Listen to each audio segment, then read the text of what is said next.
Yo, YouTube, what's good? It's your man, the Rich Kid. Back at you with another video, another topic. Alabama Tide Nation, stand up. Or at this point, please sit the fuck down. Please sit the fuck down. Man, it's been almost 24 hours since the massacre at the Rose Bowl. Tide Nation, man, I don't even know really what to say at this point, man. Like, it's so frustrating, man. It is. It's so frustrating, man. I mean, where do you begin? It's almost like a nightmare, that you just want to wake up, man. Saban's still at the helm, but that's not the reality, man. Let's talk about it a little bit. Yesterday's 38-3 massacre versus Indiana, man, at the Rose Bowl was something I hadn't seen in, man. I'm from Jersey, man. I'm a Jersey diehard to the end, but I live in the South now. I live in Atlanta, in Georgia, right? And but I've been following Alabama football for a long time, man. I have. A lot of people get it construed thinking, people that live, other parts of the nation don't follow teams, say, like, for instance, the SEC, like in the South. And that's so untrue. You have a lot of fans up north that follow teams in the South. And I just happen to latch on to Alabama because we Northerners like good football. We love football, you know what I mean? And Alabama was a good team. It was just something about Alabama at a young age that I latched on to them, you know what I mean? Seeing that performance yesterday, man, it had been 20 plus years maybe since I've seen Alabama play that bad. Maybe longer than that. From what I understand, they said that it was the worst loss in Alabama history in a playoff. Worst loss in the history of Alabama football in the playoff situation or a bowl game, whatever you want to say. I mean, the game was so bad on our end, man. It's like, again, where do you begin? Okay, we'll start with that poor decision on that 4th and 1 with the ball going for it on the side of the field. Should have just kicked it, man. Just punted it away. Even though I was thinking, like, okay, if they go for it, he's probably thinking, because the defense had been on the field for a long time, right? They had that long sustained drive when we held them, I believe, to a field goal, but they were on the field for like almost 8 minutes. Alabama couldn't get them off the field, so the D was probably a little winded. They needed a little breather. So I said the boy may try to go for it only because he may want to try to get the D a breather, you know what I mean, to pick it up. And to me, it wasn't so much going for it in 4th and 1. Yeah, now looking back on it, 2020, yeah, it probably was. But at the time, I'm thinking it wasn't so much that he made the call to go for it. It was the fucking play call by Ryan Grubb. That play call had to have been one of the worst play calls on a 4th and 1. You run a wide receiver sweep. A wide receiver fucking sweep on a 4th and 1. Why not just, I would have expected just running tie up the middle or some shit, or give it to the back. I know we got no running game, but yo, just give it to the back. And if you get stuffed, you get stuffed. So what? I can respect that versus you giving it to a wide receiver, doing a wide receiver sweep. He got to run all the way around, like 3 to 5 yards behind the line of scrimmage, then try to pick up a yard, and then got smacked like 3 yards behind. Man, shit was crazy, man. Unbelievable. And honestly, the game was over then, but I'm going to tell you where the game really was lost. Okay. When Ty Simpson, initially, he had a scramble earlier. But matter of fact, I think that was the same possession. He was short on that possession because he slid. We thought he picked the first down up, but he didn't get it, right? So it was the 4th and 1 debacle. All right, boom, they missed it or whatever. Alabama gets the ball back. Ty scrambles. He picked the first down up. Cool. Get down, Ty. No, he didn't get down. Ty doing too damn much. He got lit up. Got his ribs cracked, yo. His ribs cracked. And for what, man? When he had the first down, just get down. Fumbled the ball. Indiana picks up. The game was over there, Ty Nation. It was over. Once Ty fumbled that ball, it was a wrap, man. The game was over. It was an avalanche from there. It just snowballed, yo. I'm gonna say this, man. I doubt if it happens, honestly. But, Ryan Grubb is like one of the worst pickups that Alabama could have got, man. And I gotta be real. I was one of the people that was cheering for Ryan Grubb. I made a video when they announced that he was coming to Alabama. I was hyped because I figured like that was the Bulls Robin to his Batman. You know what I mean? So I was like, word, that's what's good, man. We got Ryan Grubb coming. He's the missing piece. Now I kind of wish Ryan Grubb would have stayed where the fuck he was at, man, for real. Because Ryan Grubb, to me, is just straight garbage, man.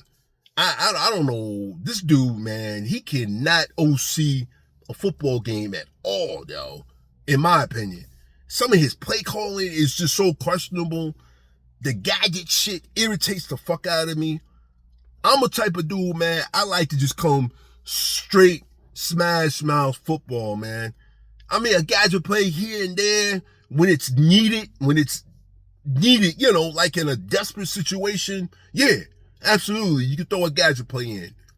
But in like just a 4th and 1, 3rd and short, something, man, just play honest, play straight up football, man. Just go down the field with it, run it straight at the line, hit that hole, yo, and let's go. You know what I mean? And this dude, man, I don't know what it is with him, man, but he just loves gadget plays. He loves finesse nonsense, and he's really set Alabama's offense back, man. Like, totally. He set this offense back, yo. And it's sad, man. It's frustrating as hell. It is. It's frustrating as a motherfucker, man. And look, Tide Nation, I want that dude gone just as much as the next Tide fan. But honestly, I can't see the boy doing it. I can't. I really don't. The boy's too loyal of a dude. He loves his people too much. But that's my next segment I'm gonna talk about. Kalen DeBoer, you're gonna have to make some hard decisions this all season, man. This all season is gonna be long and it's gonna be brutal, but it's gonna have to be that way in order to turn this damn ship around, man. To get this thing back on track, you're gonna have to make some hard decisions, Kalen DeBoer, and it's gonna mean getting rid of some cats, man, to get some good, competent staff around you, bro. That's the only way we're gonna win. You gotta have good, competent staff around you. You are a good coach. I agree. I like Kalen DeBoer. I like you, Mr. DeBoer. I do. But the staff, you can see it, man. This is not working with the people around you. It's not. And it's not going to work in the SEC. That's just the bottom line to it. You got to make some changes, man. You got to bring in a new O-line coach. Most definitely. That O-line is straight shit. It's straight garbage. That shit is hot trash, man. Hot garbage. Whatever you want to call. Boo. Doo-doo. whatever, man. I don't know. Alabama has a standard of blowing cats off the ball, yo. As big as these cats are, you can't tell me they can't move nobody off the ball, man. I mean, it's pathetic. All year, man. All fucking year, man. We ain't been able to run the ball, man. Nada. You might have a game or two where they might average a little bit more, but for the most part, we can't run the ball, man. And this shit is ridiculous, man. Alabama has been known to run the football. Bottom line, if we can't do anything else, we can run the ball, yo. They gotta change that shit, yo. Straight up. They gotta change it. There's no excuses, no more excuses, man. The board got to get somebody in here, an O-line coach. You got to get this O-line straight. You got to get some dudes that can block so we can run the ball. We have good fucking running backs, yo. Good fucking running backs. But they can't do it all by themselves, man. They got to have blocking. They got to have blocking. That's just the bottom line to it, man. We got to get this O-line straight. We got to be able to run the ball next year. No questions, no excuses, man. None. I don't care if the passing game falls off. So be it. They gotta run the ball.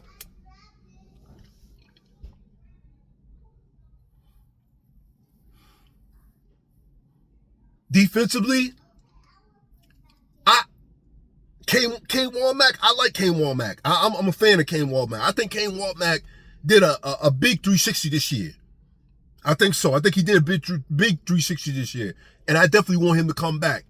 But in this game, the defense actually started out good to me. The first possession, they pretty much was 3-and-out. I think the first 2 or 3 possessions, they did pretty well. So, I'm like, okay. I'm like, yo, they came to play. But what I think, Tide Nation, happened was when Ty fumbled that ball, I think the life just went out the whole team, man. The defense saw it. They knew it. You could feel it, and you could see it, man. From that point on, they just got pushed around. Indiana did basically whatever they wanted to do from that point on, man. It was over, man. The game was over after that. Once they went up 10-0, it was a wrap, man. But I really want Kane Wommack to come back. I feel like he's a good coordinator. He can make adjustments, absolutely. I feel like the class that we have coming in, we got some thumpers coming in. We got a good safety coming in. We got some good linebackers coming in, and I think adding them to his scheme, I think is going to be a recipe for a very good elite defense in the making next several years. We still have some. Now we're losing big man in the middle, Keenan. Tim Keenan's leaving. I'm gonna miss him. Shout out to him. I'm sorry, big man. You wasted a lot of energy and effort, man, for that season to end the way it did. Shout out to Lawson.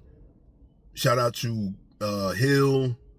And shout out to Jefferson. All of them are leaving, man. And I want to salute them. They did the best they could, especially Lawson. I saw an interview with Lawson last night. He was really emotional about leaving and how much he loved Alabama. And he's going to be missed, man. He came back this year. Really, he should have been gone last year, but he got hurt. You know what I mean? So he opted to come back for another year. And I really wish it had turned out better for him this year, man.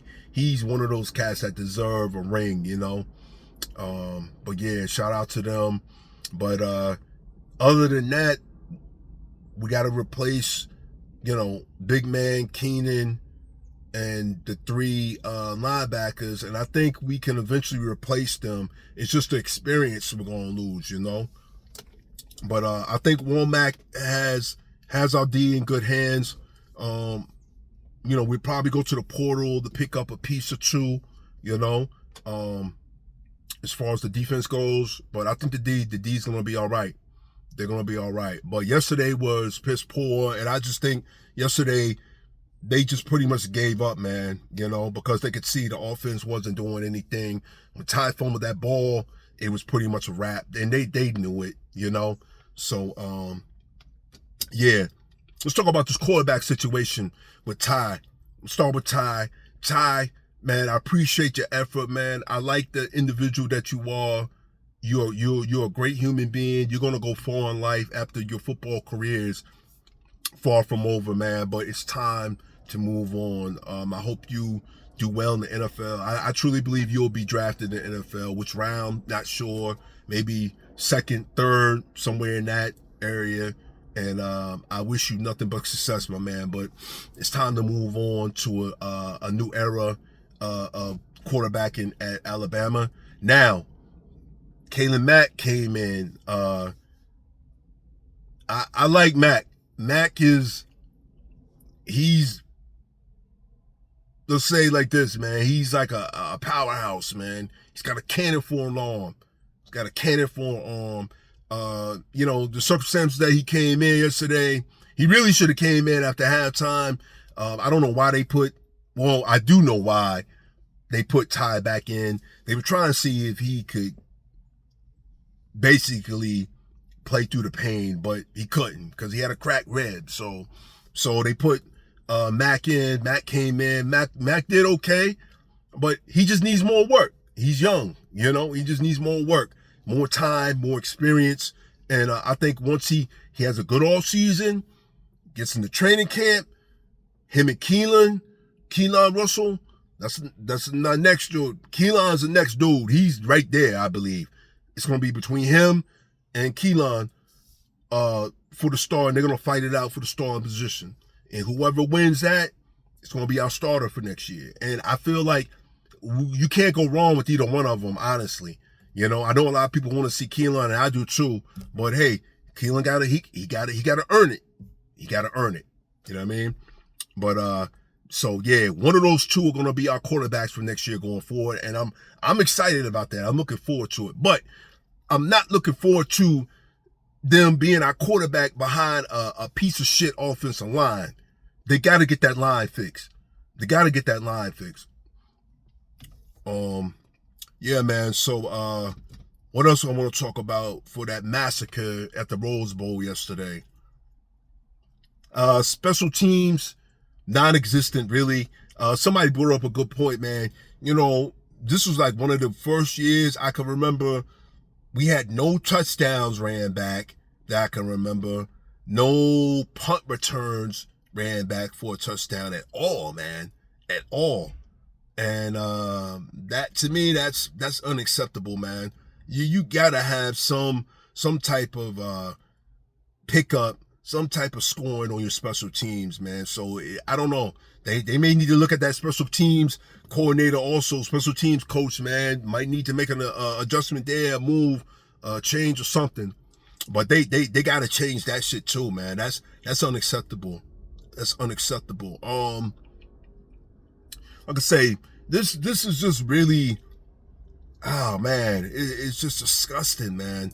Tide Nation, it is very disgusting, man. To see the massacre that we took on national TV yesterday was horrible, man. It was, and not pleased at all. Tide Nation is not pleased at all. It's gonna be a hard pill to swallow. This is gonna be a long off season. But that being said, I truly believe that we can turn this thing around. But it starts with Kalen Board. Starts at his desk. He's got to change this. He's got to be the one. Hey, I'm going to change this, and I'm not going to have this university looking the way it looked yesterday, being represented like that. Because this is not Alabama standard at all, and it's not going to be accepted. It's not. Because before this becomes a new norm, he'll be gone. He'll be out of here, and we'll have to just start over again and find another coach, man. Straight up. But look, man, I'm almost 20 minutes into this. Tide Nation, YouTube, I'm not going to make this video too long. I just wanted to chime in on it. I know it's been 24 hours. I was out of town. You know, I was just disgusted yesterday. It really didn't have the area, the time to make the video, but I just wanted to put this out there.